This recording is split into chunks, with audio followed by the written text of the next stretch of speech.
Hey guys, and welcome to Toby Talks Tech. I'm Toby and today we're going to talk some tech.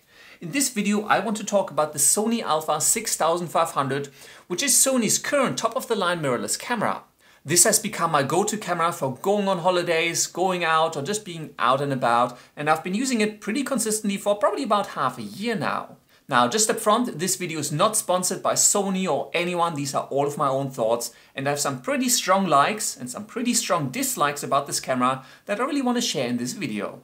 The Sony Alpha 6500 is a compact mirrorless camera with a weather-sealed magnesium-alloy body weighing in at 435 grams. Obviously, because you can change the lens, you'll have to add the weight of the lens to that of the body to figure out what your total will be. The camera is equipped with a 24.2 megapixels APS-C type CMOS sensor. It is cropped at a factor of 1.5, which means that if you were to put a 50mm lens in front of this camera, it would be the equivalent to a 75mm lens on a full frame. The camera can shoot both JPEG and RAW format images in the Sony Raw format at a maximum resolution of up to 6000 by 4000 pixels. You can shoot videos in full 4K at 25 frames per second, and at full HD you can get some really nice slow motion going up to as much as 100 frames per second. The camera features in-body 5-axis stabilizations, which can help get non-blurry shots in low light situation or just smoother video when you're hand holding your shots.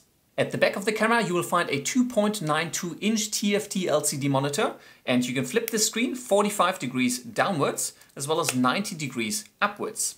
Now, it is a touchscreen, but the only function that you do have on it is touch to focus, so you won't be able to control any of the menu options via the screen. If you don't like using the screen, the Sony Alpha 6500 also has a viewfinder with 100% coverage. What that means is that when you look through the viewfinder, the image won't get cropped in any way. It's exactly what will end up on your final image. And because it's a mirrorless camera, obviously that viewfinder is digital because you can't optically really look through the lens.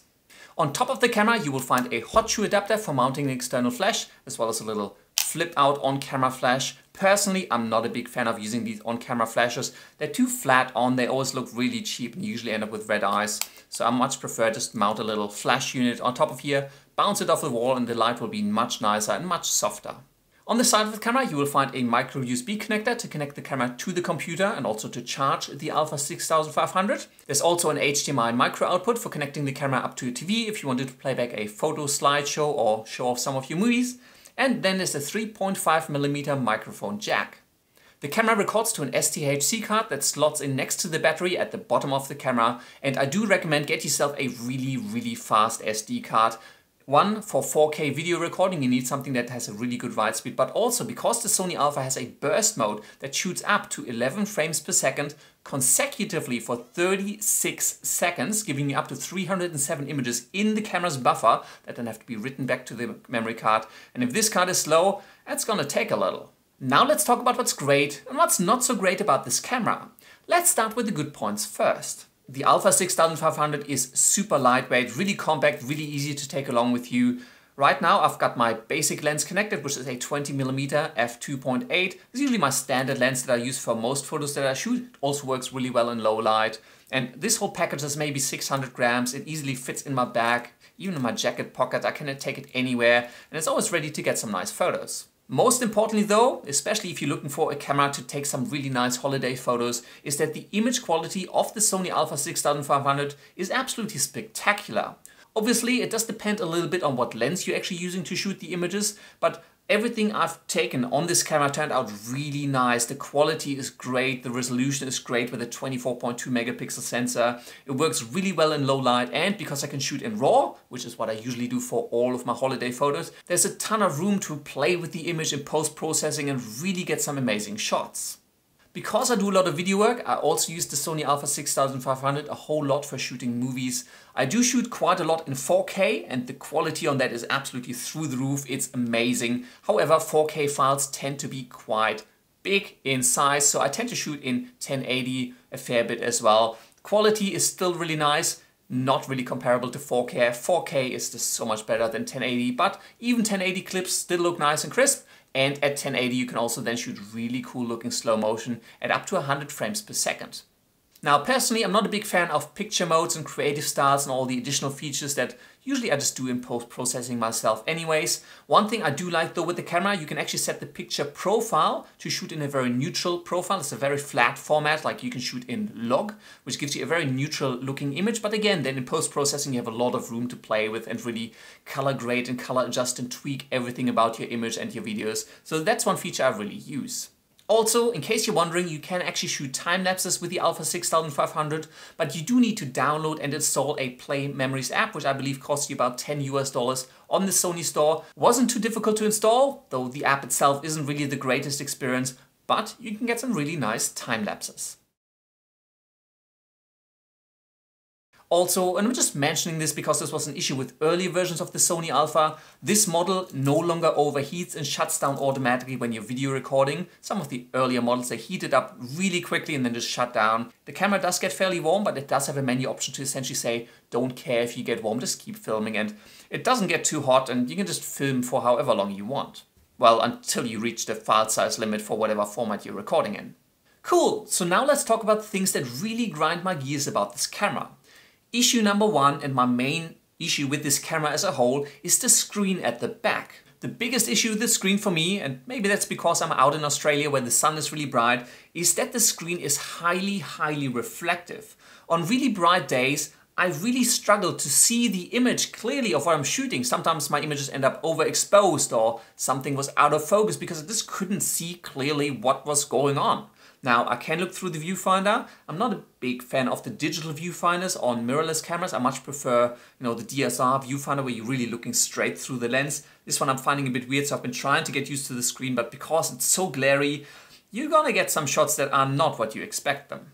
The next issue with the screen that I personally have, and I know that may not apply to a lot of you, is that I can't flip the screen 180 degrees and see what I'm filming when I'm in front of the camera. Now, generally, a lot of people don't find that much of an issue because they're not vloggers, they don't need to see themselves in front of the camera.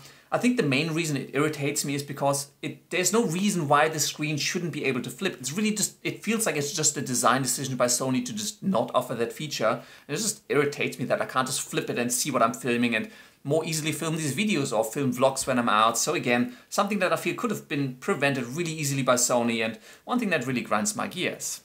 Also, I don't quite understand why Sony limited the touch functionality of the screen to touching to focus. Like, you can bring up the menu, but you can't interact with it via the touchscreen. And especially if you contrast that to some of the cameras in the Canon range, like the G7X or M6, most of their models have a full touchscreen. You can move through the menu and adjust anything you want just via the touchscreen. It just makes using the camera so much easier. So I don't quite get why Sony hasn't done that for this camera. But again, just something to be aware of. Now, comparing Canon to Sony, I also much prefer the menu system of Canon, not because of what they provide, but how they lay it out. It's much easier to navigate, it's much easier to find the things that you want, and one thing the Sony Alpha doesn't have, and in my opinion really needs, is like a My Options menu where you can add options that you frequently access so you can find them easily and adjust them and tweak them. It's always a bit of a digging around through the menu system to find really what you want. So yeah, not the biggest fan of the menu system. Finally, and this is just an FYI, if you do end up buying the Alpha 6500, the box itself does not include a battery charger. Sony expects you to charge the camera via the micro USB, and for many people that might be fine. Personally, I always like to have two batteries, so I have one backup charging while I'm out and about with the camera, so I did need to buy a separate battery charger to actually make that happen, because I don't really like having this dangling off my computer just to charge it up. Much prefer plug the battery into a charger and leave it charging while I can run around and take some nice photos. But overall, there is a reason that this has become my main camera for most of the holidays and outings and other things that I do. It is really nice. I love the fact that it's so lightweight, especially compared to my Canon 5D Mark III, which is my usual camera, and I bring it with a 24 to 70mm lens, which again adds a whole bunch more weight. So this one is really nice. It's easy to carry around. I get some great images. Love that I can shoot RAW and do a lot of post-processing on it, but also the video quality, especially in 4K, is great, and all of the 1080 clips, if I shoot them in the log in the very neutral format, I make sure that the highlights don't get blown out and the darks still look good, and I can color correct it, color tweak it later on to really suit my needs. Overall though, absolutely love this camera. Sony, in the next model, please fix the screen. Less glare, or just make the screen brighter and make it flippable. Also, please think about reorganizing your menu system, or at least give me an option to put all the common options in one place so I can find them more easily. And then this camera will pretty much be perfect. And that is all the tech I have for you today. If you enjoyed this video, please hit that like button. If you're new here, please hit that subscribe button. And as always, if you do have any comments, questions or suggestions, just leave them down in the section below. Thank you very much for watching, and until next time, I will see you later.